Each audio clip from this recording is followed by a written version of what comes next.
Bismillahirrahmanirrahim. Assalamualaikum warahmatullahi wabarakatuh. Di sini saya akan menjelaskan sedikit tentang otak manusia. Nah, di sini ada gambarnya otak manusia. Apa sih otak manusia itu?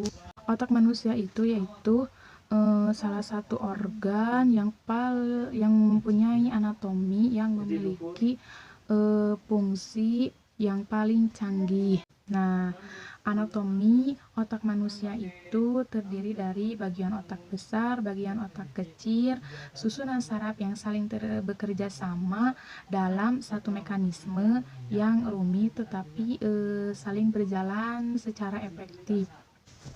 Nah, dari bagian otak manusia itu ada yang namanya otak besar yang dinamakan cerebrum. Apa sih cerebrum itu? Nah, cerebrum itu yaitu terdiri dari otak kanan dan otak kiri. Nah, dari otak kanan dan otak kiri ini biasa disebut dengan lobus. Nah, dari lobus ini ada beberapa di antaranya yaitu ada lobus parietal. Nah, posisi lobus parietal ini ada di bagian belakang otak atas depan. Nah, fungsi dari lobus parietal ini sebagai pengaturan perubahan kulit dan otak. Nah, yang kedua yaitu ada juga lobus frontal atau ini posisinya ada di bagian depan otak. Nah, dari lobus frontal ini fungsinya yaitu mampu mengendalikan gerakan seperti emosi, ucapan. Nah, dari lobus frontal ini fungsinya untuk proses berpikir, perlahan, pemecahan masalah, lalu bisa mengambil keputusan dan mengambil perencanaan seperti tidak kita sadari bahwa kita ini sedang memaparkan, berbicara, berpikir melalui otak besar yang bagiannya dari lobus frontal. Nah, yang selanjutnya ada lobus oksipital. Nah, posisi dari lobus oksipital ini ada di bagian belakang otak. Nah, fungsi dari lobus oksipital ini yaitu untuk pusat penglihatan. Nah, jikalau penglihatan kita rabun berarti ada permasalahan dalam saraf otak yang ada di lobus oksipital. Yang selanjutnya yaitu lobus temporal. Nah, lobus temporal ini posisinya terletak di dua sisi kepala yang sejajar dengan telinga. Nah, sebagian pusat pendengaran, lalu sebagian pusat penciuman dan sebagian pusat pengecapan rasa. Nah, itu dilakukan melalui saraf otak besar bagian lobus temporal. Nah, selain otak besar, ada juga bagian otak kecil atau disebut dengan cerebellum. Nah, posisi cerebellum ini ada di bagian bawah otak besar pada bagian belakang otak, tepatnya di bawah lobus oksipital. Nah, otak kecil ini sama dengan otak besar memiliki dua belahan.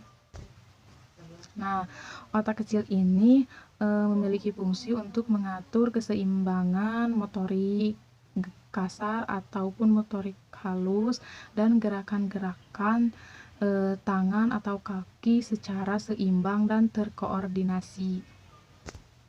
Nah, yang selanjutnya yaitu ada batang otak atau disebut dengan brainstem. Nah, brainstem ini fungsinya untuk menghubungkan otak besar ke saraf tulang belakang, serta dapat mengirim berbagai informasi atau pesan ke bagian tubuh dan otak manusia. Nah, di bagian batang otak ini terdapat 3 struktur utama yaitu pons, medula, dan spinal cord. Apa sih pons itu? Nah, pons itu terletak di antara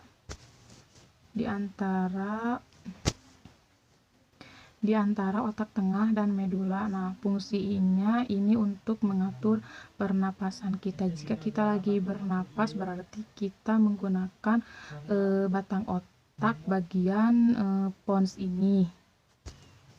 Yang selanjutnya yaitu medula. Nah, medula ini fungsinya untuk mengendalikan beberapa sistem tubuh seperti bernapas, pencernaan, mengatur detak jantung, mengatur menelan makanan dan minuman. Lalu bagian ini juga sebagai penghubung antara pons dan medula. Nah, bagian yang paling bawah ini yaitu namanya spinal cord atau bisa disebut dengan sumsum tulang belakang. Nah, fungsinya ini untuk mengatur gerakan pada tubuh supaya refleks pada gerakan mata, hidung, telinga, dan lain-lain. Nah, di gambar pinggirnya yaitu ada limbic system atau sistem limbik. Apa sih sistem limbik itu? Bagian otak yang sangat berperan dalam membentukan tingkah emosi seperti marah, taktik manusia, dan dorongan seksual. Nah, ada juga beberapa dari sistem limbik itu terdiri dari ada talamus, ada hipotalamus, ada amigdala, cinglet gyrus, fornix, dan parahipokempal gyrus. Nah, talamus ini berfungsi untuk bertindak sebagai pemancar informasi yang sedang berjalan di antara otak dan semua sistem saraf di tubuh. Lalu ada hipotalamus. Nah, hipotalamus ini untuk menghasilkan hormon-hormon yang mengendalikan produksi hormon di kelenjar tubuh manusia. Yang selanjutnya yaitu ada cinglot gyrus. Nah, cinglot gyrus ini fungsinya untuk memproses emosi yang mengatur perilaku kita melalui fisik, motorik, dan gerakan-gerakan yang dilakukan oleh tubuh kita. Yang selanjutnya yaitu fornix, fungsinya untuk